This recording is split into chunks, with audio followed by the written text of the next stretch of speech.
legacy of Frank La Grassa, a secular Franciscan in the spirit of St. Francis of Assisi.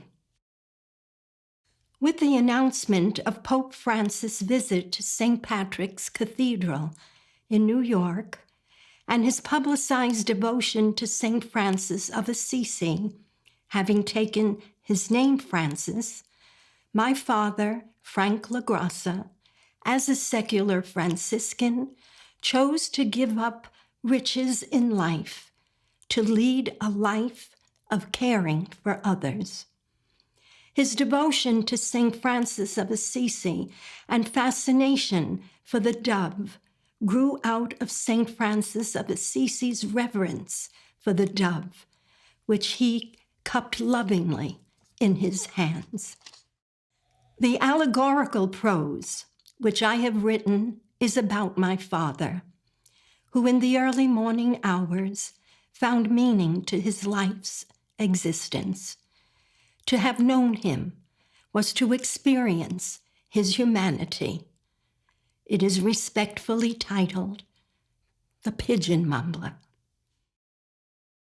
There was a visible spiritual connection between the Pigeon Mumbler and his flock of homers. The passion for his flock consumed considerable time and often entailed painful care. Each morning's moments required precise calculation, as the early dawn feedings preceded his job, the one he needed to make a living. His movements were swift, purposeful, and direct. Every day hastily in the hour, still dark and quiet, he rose to the aroma of fresh brewed coffee, which called him into the downstairs kitchen. French rolls, sometimes with sweet butter and jam, prepared by his patient wife, waited for him. But it was the early morning dew and the call from his flock of homers, conveniently housed just 60 yards from the kitchen door, which truly awakened him. With accelerated steps, the Pigeon Mumbler fled to the coop's site, to the homers with whom he developed a kinship. Near the coop, he assembled in a row several tall aluminum canisters, which he filled with rainwater that he had collected from huge cylinder-shaped drums. He then carefully flipped the canisters over so not to lose their contents, so that the homers he had already let out from the ground floor screen compartments could peck and drink from the container's rims. A ladder he positioned against the coop enabled him to climb to the coop's second-story compartments to reach homers housed. With lightning rod facility, the Pigeon Mumbler paced up the ladder's steps and finally, sure-footed on the coop's roof, he let out all his homing pigeons. Each homer was compartmentalized for their special characteristics and for breeding purposes, but collectively they flocked to drink, eat, and fly. There were red hennas, blue tiplets, white and black checkers, which he named, all wading in the dewy pools of rainwater that had spilled from the tall aluminum containers. Small droplets of corn dispersed from the Pigeon Mumbler's sweathered hands also collected on the ground for the homers to peck and eat. The task of feeding his flock of homers their early morning meal and engaging them to fly was completed methodically and with great passion and took more than 2 hours. But the harmony of those pre-dawn hours provided him with an inner peace. The Pigeon Mumbler, gentle as breath, and still as a quiet breeze, gained the confidence of his flock.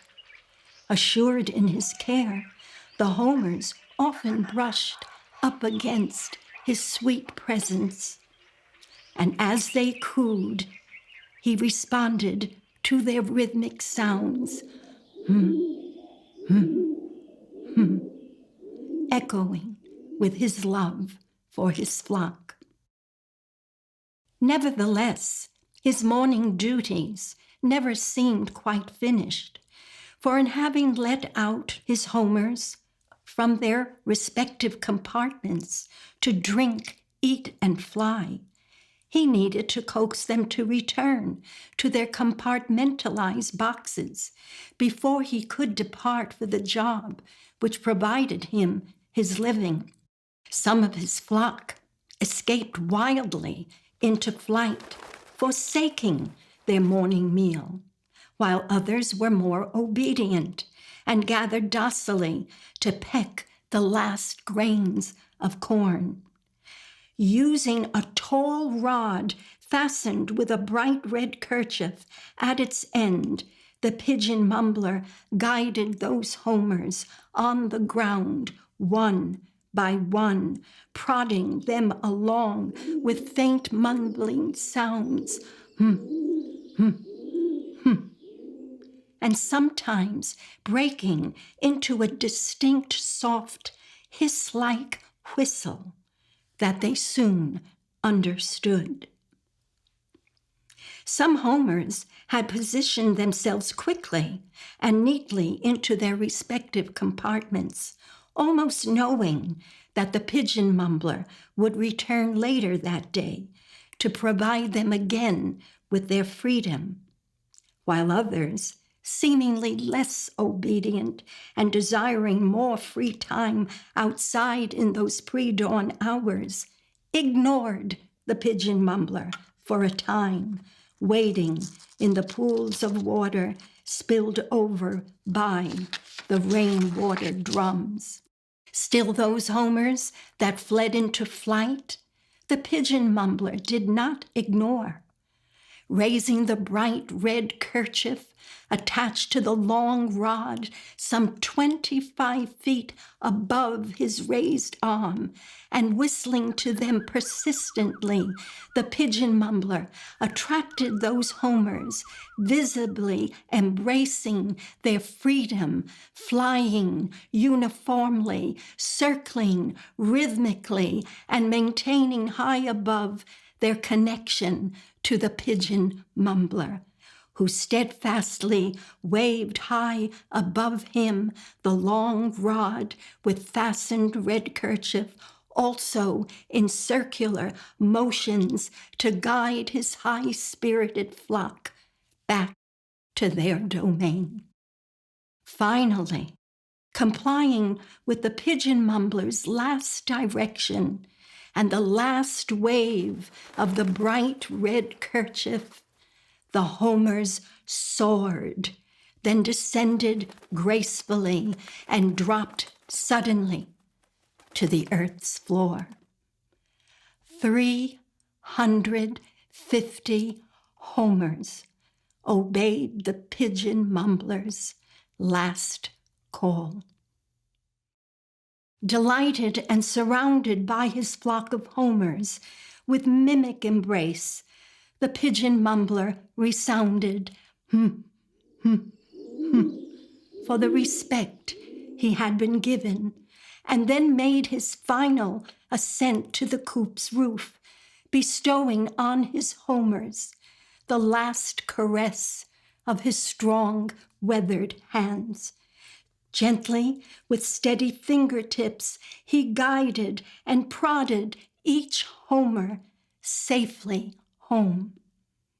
To say that the Pigeon Mumbler understood his homers and that they understood him is a vast understatement.